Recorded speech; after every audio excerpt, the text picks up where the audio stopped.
எடப்பாடி பழனிசாமின்னு சொல்ல எடப்பாடி ஒரு முழுகும் கப்பல், அதில் யாரும் ஏற மாட்டார்கள். நன்றி மறந்த துரோகிகள் தான் அதிமுக காப்பாற்ற முடியும்.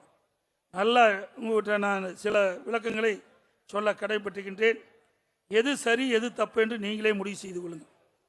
நல்லா சிந்திச்சு பாருங்க. இதே புரட்சி தலைவி அம்மாவர்கள் துரதிருஷ்டவசமாக இறந்துடுறாங்க. அப்பா இவருக்கு முதலமைச்சர் வாய்ப்பு ஒரு சூழ்நிலை கிடைக்கப்பெறல. இவருக்கு கிடைக்காத உடனே எங்க போய் தர்ம யுத்தம் பண்ணவர். தர்ம யுத்தம் பண்ணாரா இல்லைங்களா? இவருக்கு பதவி கிடைக்கலைன்னா எந்த எல்லைக்கு கோட்டுக்கு வேணாலும் போவார். பிறகு ஒரு வழியா என்ன முதலமைச்சரா நம்முடைய சட்டப்பேரவையில் தேர்ந்தெடுத்தாங்க. மேதக ஆளுநர் உத்தரவுப்படி சட்டமன்றத்தில் பெரும்பான்மை நிரூபிக்க வேண்டும் என்று அந்த ஆணையின்படி சட்டப்பேரவை தலைவர் சட்டமன்றத்தை கூட்டி பெரும்பான்மை நிரூபிக்கின்ற பொழுது எதிர்த்து ஓட்டு போட்டவர். நல்லா புரிஞ்சுங்க. அதிமுக ஆட்சியை அகற்ற வேண்டும், டிஸ்மிஸ் செய்ய வேண்டும் என்று எதிர்த்து ஓட்டு போட்ட மனிதர் இந்த மனிதர். இதே புரட்சி தலைவி அம்மாவர்கள் இரவு பகல் பாராமல் கிட்டத்தட்ட அன்றைய தினம் 1.5 கோடி அனைத்து இந்திய அண்ணா திராவிட முன்னேற்ற கழக தொண்டை இரவு பகல் கண் துஞ்சாமல் ரத்தத்தை வியர்வையாக சிந்தி அங்கங்கே உழைத்து சட்டமன்றத்தில் தேர்ந்தெடுக்கப்பட்டு அம்மாவை முதலமைச்சராக்கினீர்கள். அம்மாவுடைய அரசை கொண்டு வந்தீர்கள். அதிமுக ஆட்சி நடந்து கொண்டிருந்தது. அந்த ஆட்சியை வீழ்த்துவதற்கு திமுகவுக்கு துணை நின்றவர் இந்த மண்ணிலே பிறந்தவர். எண்ணி பாருங்க. நானா துரோகம் செஞ்சேன்? எதிர்த்து ஓட்டு போட்டார். இன்னைக்கும் அழிக்க முடியாத ரெக்கார்டை. அதோட ரட்டளையை முடக்க வேண்டும் என்று தேர்தல் ஆணையத்துக்கு கடிதம் கொடுத்தவர். அதற்கு மேலாக இங்க இருக்கின்ற அத்தனை தொண்டனுடைய சொத்து பொன்மனச்சம்பல் புரட்சி தலைவர் எம்ஜிஆர் என்ற மாமனிதர் தலைமை கழகம் என்ற அற்புதமான கட்டிடத்தை உங்களுக்கு கொடுத்துட்டு போயிருக்கார். அது என்னுடைய சொத்து இல்ல, மேடையில் இருக்கின்ற நிர்வாகி சொத்து, உங்களுடைய சொத்து, தொண்டனுடைய சொத்து. அந்த சொத்தை தலைமை கழகத்தை சென்னையில் இருக்கின்ற ராயப்பேட்டில் இருக்கிற தலைமை கழகத்தை ரவுடியில் கூட்டிட்டு போய் அடிச்சு நொறுக்கி அந்த அலுவலகத்தை திமுக காரனால சீல் வச்சீங்களே, இது துரோகம் இல்லையா? சிந்திச்சு பாருங்க.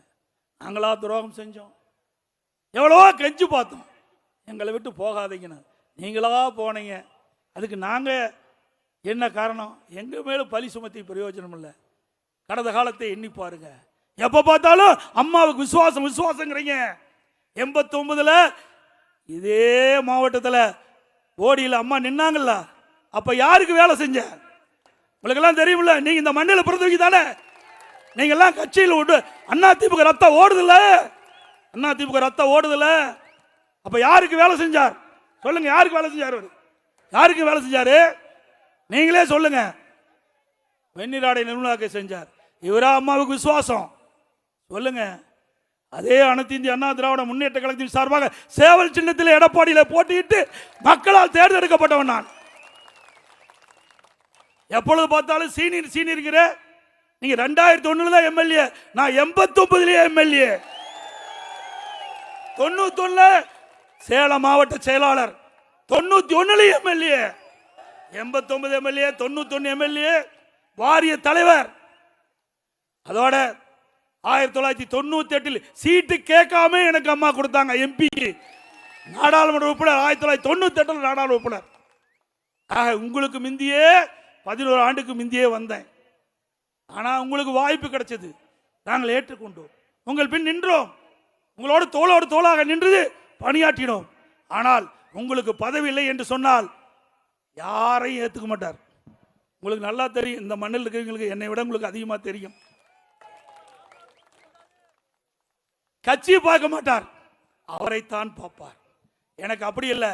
2001 என்னுடைய தொகுதியை கூட்டணி கொடுத்தாங்க.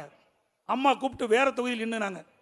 நிற்க மாட்டோம்மா, என் தொகுதியில் நீங்க வேட்பாளர் அறிவிச்சிட்டீங்க, கூட்டணி கட்சியா இருந்தாலும் நான் உழைக்கிறேன்னு உழைச்சு அவரை வெற்றி பெற செஞ்சேன். இது கட்சிக்கு விசுவாசம். தலைமை என்ன சொல்லுதோ அதை கேட்பதுதான் ஒரு உண்மையான தொண்டனுக்கு அழகு. அதை நான் செய்தேன். இன்றைக்கு உங்கள் முன் உங்களுடைய ஆதரவோடு இங்கு நிற்கிறேன். துரோகம் செஞ்சவர் எங்கே நிற்கிறார் என்று பாருங்க. நல்லது செஞ்சா யார் வேணாலும் இங்க வரலாம். நான் உங்களை போல் கீழே இருந்து வந்தவன். கிளைக்கழக செயலாளராக இருந்து ஒன்றிய பொறுப்பு, மாவட்ட பொறுப்பு, மாநில பொறுப்பு, எம்எல்ஏ, எம்பி, அமைச்சர், அப்புறம் தான் முதலமைச்சர்.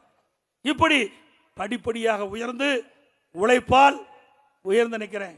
நீ யாரால வந்தீங்கன்னு உங்களுக்கு தெரியும். ஆக உழைக்கின்றவர்களுக்கு அனைத்து இந்திய அண்ணா திராவிட முன்னேற்ற கழகத்தில் கதவை தட்டி பதவி கிடைக்கக்கூடிய ஒரே கட்சி அதிமுக கட்சி தான். வேற எந்த கட்சியும் கிடையாது.